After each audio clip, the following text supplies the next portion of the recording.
All right, everybody. Hope you're having an awesome day. I am. Real estate's not doing too bad. As you're jumping in, on an earlier call, we were going over numbers. We were going over what's going to happen with the real estate market, with real estate agents. And there's a great article. I won't share the article with you because it's behind paid walls, but I will share with you some stats really quick so you can see them. It's really good to have. I'll send you the link as well, and then we'll get right into it. But it is from Zillow. It's housing data, recent housing data. I'm going to put it into the chat for everyone so you can see it. You can probably use it, maybe do a few videos on it, send it to your clients, do whatever you want. And, before I share the screen, the hat, it's a rooster. It's from a company called Rooster, R-U-U-S-T-E-R. It's a great app if you haven't used it or you haven't taken a look at it. We just jumped in as a team, so our clients are going to have a great experience on a mobile device. Super smooth, super fast. There it is. That was almost like an ad, but it wasn't. Just I got a question about the hat. All right, Jacob's back on. I'm going to share my screen. Here you go, Jacob. I'm sharing some housing data. Let me move that little X on this end, and then we'll get started.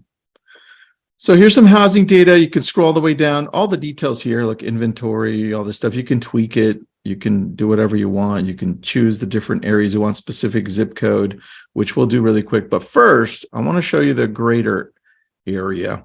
So these are the areas that are automatically here. If you take a look, some areas are not suffering at all. You've got Miami, which we called from a year and a half ago, wasn't going to get hit at all.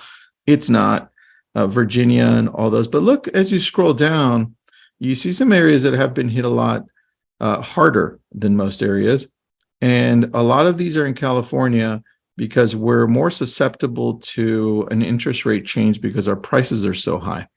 So take a look at that. I went over that. And then if you scroll a little bit higher, where was it? Let me zoom out. You can then, let me zoom all the way up and then all the way up on this one. You can also see the rentals. There you go. Rentals on this one. You can scroll down and let's see here. It says, that's what we started with. So I'm going to just pick zip code. I guess we won't download it. It's a whole process, but this is an amazing page. Save this. You can use this for data. You can show it to your clients. Definitely be something that you use more often than not. All right. So I think I hear somebody. Mark, you jumped in. Perfect. Yes. I was just showing some data on that one. All right. Welcome, everyone. Mark, Jacob, thanks for being on. Appreciate you guys. So we appreciate you. Yeah. Let's talk about two things. One, the current market we're in, and some of what we're facing verbiage wise. And then number two, what you guys thought of SocialCon, what you want to implement into social media so people can see what you're going to do, what you think is working, or that you're going to be testing for the next few months. Number one, the market. What are you guys hearing out there? Because I'm hearing the consumer tell me when I'm just making the online lead calls. These are the set of things I'm hearing. One is I'm just browsing. I don't know where the economy is going. I'm not sure if the market's going to go down or up. So we're just staying put for a little bit. We're going to just take a back seat. That's number one. Are you guys hearing that one? Yes. Okay. Yep. Perfect. Number two is we're also seeing the further down, which is saying, actually, I don't know how the market isn't going to crash. I'm not hearing a lot of that, but I am getting some pretty scared people that are bringing up recession. They're bringing up China, Russia, Ukraine. We are seeing that. So if we gravitate to people that are more ready now, because it's just a matter of numbers. The more people we talk to, we'll be able to find the right people that want to transact now, whether it's buying or selling. How do you talk to the people to bring them into more of what's really happening? Is it something that you try to convince people to do, or have them meet you somewhere along the way? It depends on case by case, but my main thing is trying to find out like what they're looking for in terms of, so it comes down to price, right? For a lot of us is what are they trying to spend a month, and what Mhm. what are they want? And no matter where the market is, no matter what the rates are, no matter what the prices are, if I can get you what you want at the price you want to pay, is that not ultimately what you're looking for today? Yeah, Well, hold on. that is I'll what put we're up looking for. something against that, because I've tried that, and I know we all have.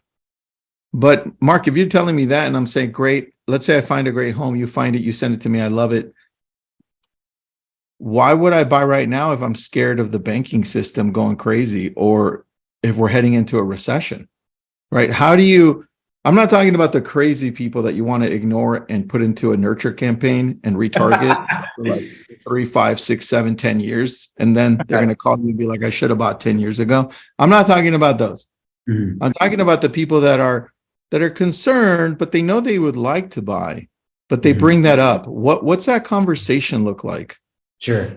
My biggest thing with for me myself, and then I would love to hear what Jacob has to say too, is so for me it's like, okay, so Tristan, you have your hand raised and you're looking at homes. So obviously you're interested whether or not you're scared of the banks or whatever it may be, right? Am I wrong? Oh, you're right.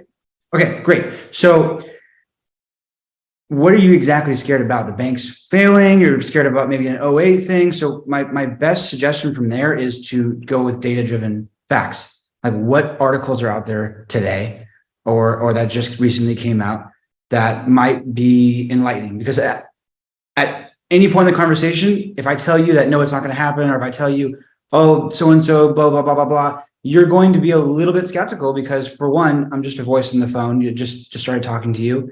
And Mhm. two, you're not quite sure yet who I am or if I have your best interest or whatnot, even though I do. And with time, I'll show that. So what better source than an outside source or a credible news article or a credible author, a credible writer showing factual evidence stating otherwise?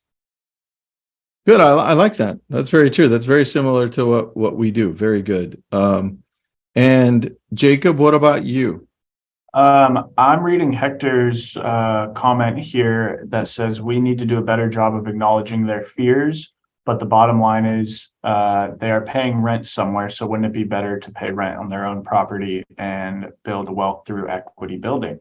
Yeah. That's kind of what I do a lot of the time, is like really just have a conversation with somebody. And I have no problem telling people like, hey, listen, like, we don't have a crystal ball. We don't know what, could happen in a month, in 24 hours, or anything like that. But at the same time, regardless of what's going on, if you're in the space to buy or rent or anything like that, it's better to be putting money into your own pocket, regardless of where it's going, than somebody else's. And a Okay. lot of people are, I keep it very simple. I do a lot like what Mark says too, send data and articles and share some knowledge. But I always tell people, and this sounds so bad, I'm not a data analyst and I'm not an economy expert. So I leave that to the experts and I focus on my job, which is selling houses and making sure people are comfortable with Okay. their Jacob, home. I say that too, but I have a twist. Yes. So I say, look, I'm not an economist and I'm not a data expert.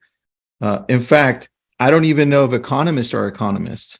I mean, you see what's going on, you see both ends, and then they laugh, right? But the point is, I'm trying to bring a point there, and that's that to them, they know now, even the experts don't know what the hell is going to happen.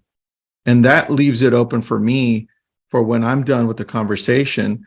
If I'm agreeing with you and saying, look, the truth is none of us know what's going to happen, but I'll send you some data to show you what's happened over the last 40 years with real estate. And Right. then you can decide. And then I've got a great article for you that I'll send you over. It shows what will happen if real estate hits great, and also what will happen if it goes the other way. So this way, at least you can do your own research, and I'll be here when you decide to do whatever you're going to do. Right. So that's kind of how I approach it in that sense is like, I'll send you stuff, I'll do all that, but at the same time, like I can't make your opinion for you. And I find it really hard sometimes to sway people's opinion, Yeah. especially when it comes to economy and politics and stuff like that, because everybody has their set space.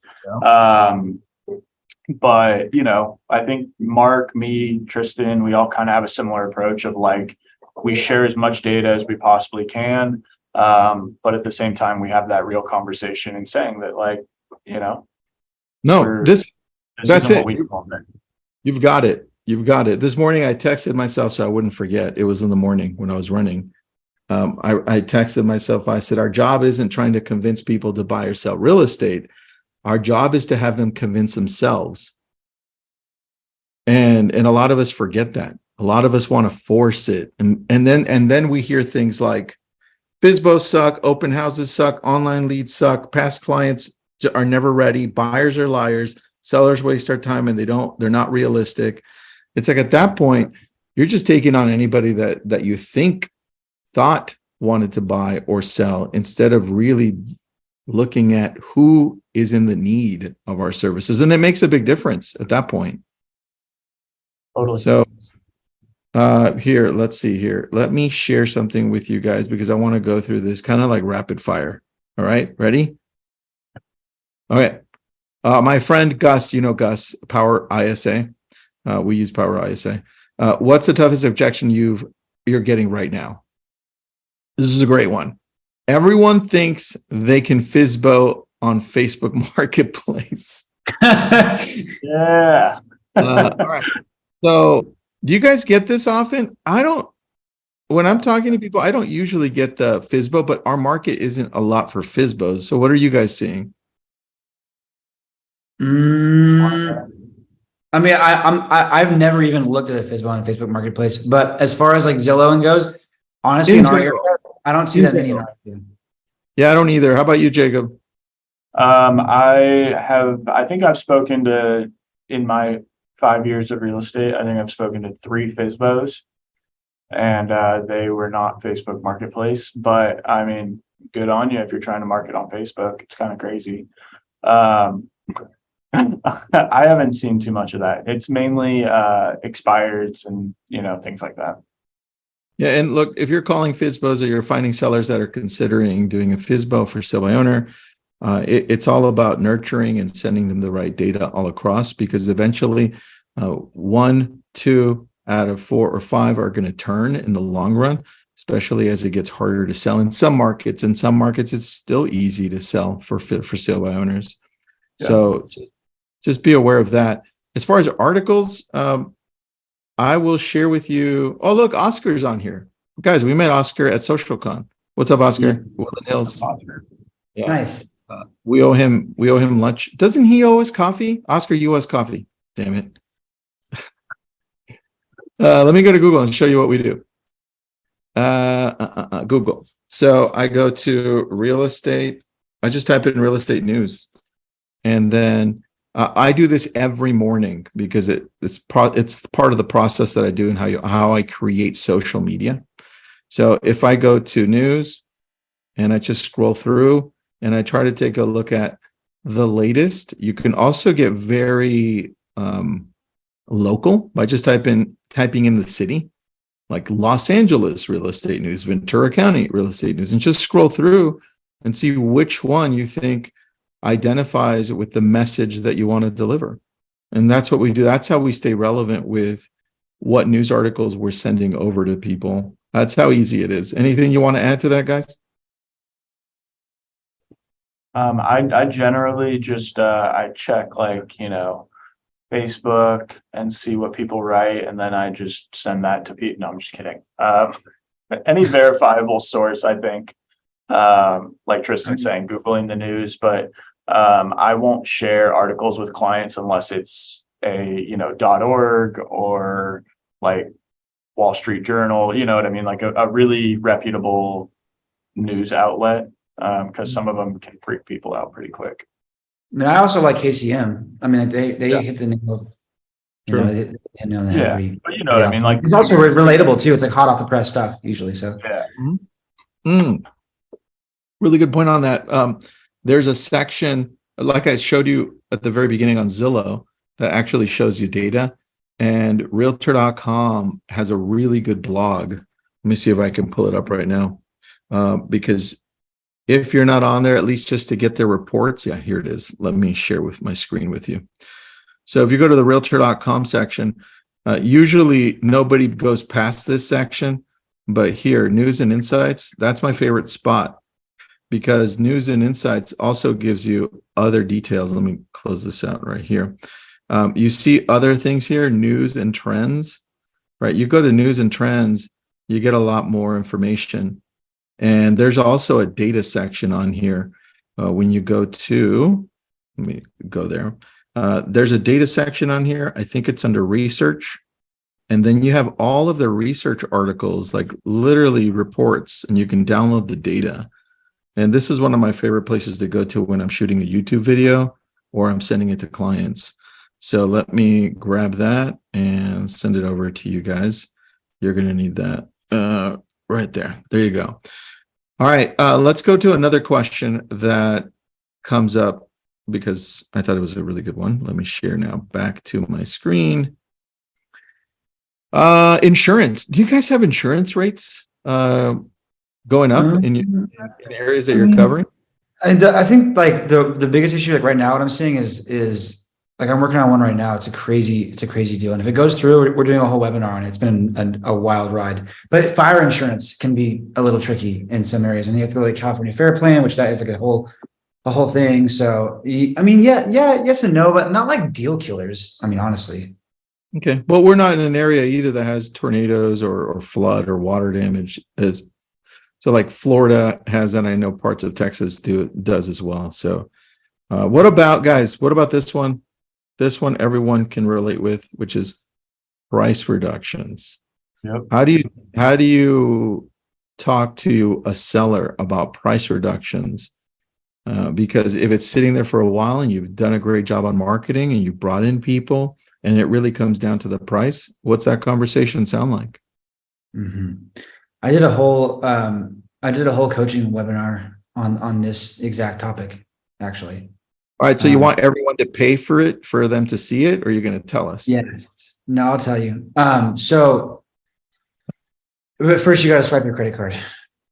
First, swipe your credit card on the right. No, but seriously though, I mean, I'll sum it up. Like one big thing is walking into that conversation, basically like you're going for the listing again. Like you're walking into that conversation as if you have to win the listing again because you're asking for them to lower their price. I think the biggest thing that works for me really well is going about it in a way of, hey, look, Tristan, here's what the data shows. This is how long we've been on the market. This is how many showings we've had. This is the feedback we've had. This is how many open houses we've had. This is where the allocation of costs have gone on my end for advertising. These are the views we've had from Zillow. These are the views we've had for so on and so forth. Newsletter, blah, blah, blah. Going over all the data, right? To then support you saying, it's not you, it's not me, it's not your house. It's just that the market doesn't want to pay what we're asking right now. Therefore, here's what the other data shows, properties that have sold, right? So we're right here in the green, we're in active. If we want to get over here to the sold category, we need to look at what they sold for, how many days they were on the market for, if they had a price reduction, if not, what price per square foot were they at, what amenities do they have, so on and so forth. Ultimately, I think we should adjust our price to pop there. If you go about it that way, it really does help a lot. It helps the conversation immensely with getting the price reduced rather than them saying, well, reduce your commission, or I don't think my house should be, whatever. If you give them so much data, it does help alleviate that blow. That's very true. All right. I like that. And now let's touch on this one. And I think it's a valid one. There's nothing to buy. And in a lot of areas, probably more so than ever before, there is nothing to buy, guys. The inventory sucks. It's like there is nothing in most areas. Well, how do we tell people, hey, look, sell your home, but don't worry because you'll find something you like, but there isn't anything available? How do you deal with that? We do our job.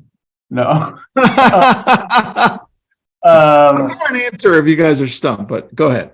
No, I think the no inventory thing is a limiting belief, um, because there's so many ways around it.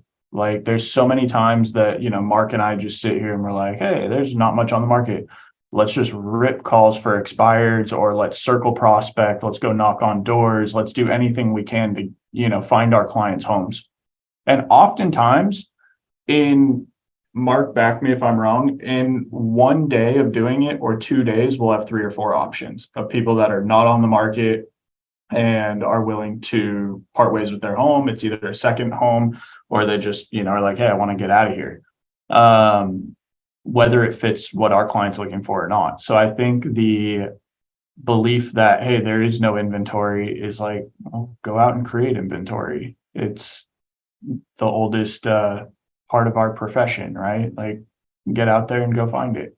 It is hard though. I think, to given everything that's going on, like Tristan was saying, like the people that say, well, what am I going to do? How do I replace it? Or if I do sell my house, where am I going, kind of thing.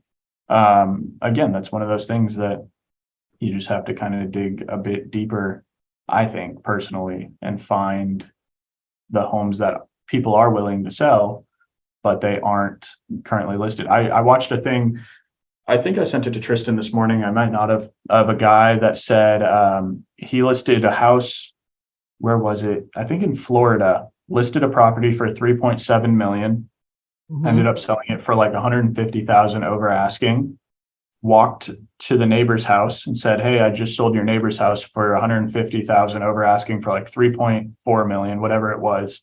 Would you entertain an offer? Because he had, through showing the property, he had like 9 other buyers that wanted a similar property because they had 9 offers and they can only take one. So he went to the neighbor, said, hey, I have 8 more people in a pool. Would you entertain an offer? They said, sure. So then he called those 8 people and said, hey, I have an off market. Well, you can only pick one again. So then he went to the neighbor's house next door and said, hey, I just sold the 2 next door. One was off market, one was on the market. I have a pool of 7 buyers. He ended up selling like 5 houses that all were in the same strip from one pool of buyers from one day of showing the listing. I All like off that. markets. Getting out there, talking about it, connecting to the right people. I think a Yeah. lot of the times, Jacob, we get stuck. We get stuck on talking to the wrong people, the Yep. people that aren't ready to buy right now, that you, for some reason, call up, or they find you and they're telling you how the market's going to crash.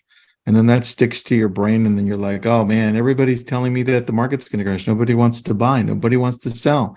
Right. Yep. But it's a matter of just going out there and talking to more of the right people. Mark, where do we find the right people to talk to?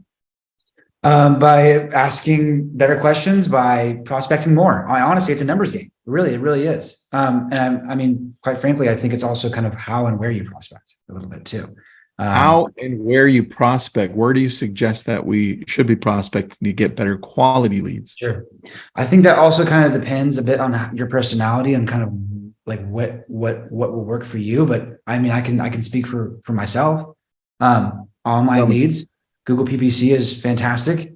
Lead aggregators, like for example, Ojo, for example, or Oho, or however you want to say it, OJO. Anyways, and then also open houses. I mean, that's really solid right now. Another thing as well is expires too. I mean, that works well for us. We're having a lot of really good conversations because, just like we just talked about price reductions, properties are expiring more and more frequently now than they were, a year or 2 years ago. So that's kind of where we're finding people have their hands raised, but that's not an end all be all. I mean, there's so many different avenues. Like, I know people that are absolutely sphere crazy driven, where they have a massive sphere that's transacting very frequently. Then sure, I mean, that works for them, and they should lean into that. They shouldn't forego that to get better leads if that's working for them. You know what I mean? Yeah.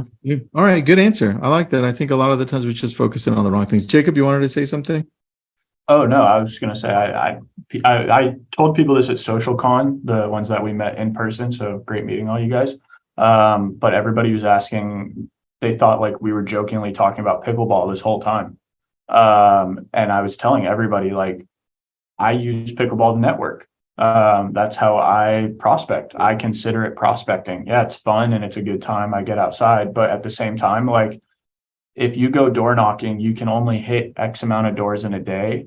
If I go play pickleball, I know there's 100 people there at all times and I can talk to every single one of them and it's guaranteed conversation. So there's 100 contacts in 2 hours. There's a difference, Jacob, and we can it's the setting, right? So whatever setting you love, make sure that you understand a few things. There are people there. I'm going to use pickleball as an example, but we can use lots of different things. Pickleball, people are already there because they want to be there and they want to talk and interact and play, right? Versus me door knocking, because we've door knocked, you get about 13 doors in an hour.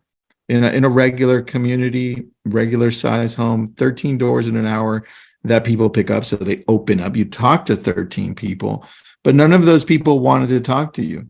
I know because I door knocked for years, right? And we got business from it. But none of those people wanted to talk to you. In comparison to actually having some type of a meeting event where everyone's congregating or getting together because of a commonality, in this case, pickleball, that changes the dynamic and the conversations flow much easier. That's how you attract business. Jacob, we were talking about this yesterday. So, that goes a long way. Okay, social com, we've got 3 minutes, guys. Mark, what are you going to apply to social media?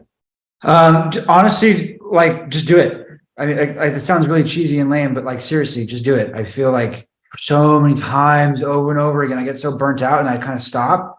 And that's like, it's a big no-no. So, that's one of my biggest things is just consistency is what wins in that realm. Honestly, like in our whole business too, like if I just didn't call leads anymore, I wouldn't be getting deals. So it's kind of like, if I'm not posting anymore, then I'm not going to be getting engagement. So, it's kind of like, do it. Very true. London said that. He said, just post, right? And he's got 9.5 million followers. There you go. And not all of his posts do well. I mean, this one did amazing, but that goes down to what you were talking about, Mark. All right, Jacob, what about you? No, I agree the same thing. I think it's a lot of people spoke on the kind of caution to the wind side, just the London said the post it all kind of mentality. Because you never know what's going to strike a chord with people. And if you are censoring yourself in the sense of not posting everything, then you never know if that could have been the one that was going to go viral. And I think everybody can agree that consistency is key. A lot of them were saying, I was posting 3-5 times a day kind of thing. I obviously think you have to tailor that to your personality and who you are. I simply just don't have the bandwidth mentally to post 5 times a day. But if I can post twice or if I can post stories, at least you're engaging and you're being active. But that was kind of the main takeaway for me is activity on social media is what matters most. It's not really what you're posting. Mm-hmm. Yeah. I like that. Yeah. All right. I think for me, I need to, I really wanted to test out, I'm going to test out TikTok live, but it has to be 15 minutes or more. I'm like, I don't know. What about this? What about your webinars? What about just having like your other phone doing TikTok live? Different vibe for a TikTok audience. Yeah, so, I hear you. Yeah, like they're not going to tune into. No, I feel you. That's the problem. All right, guys, let's end this.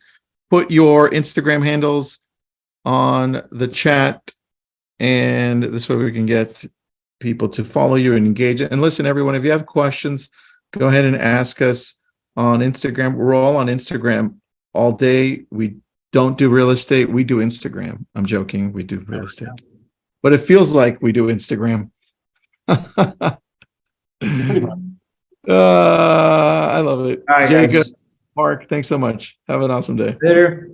You guys.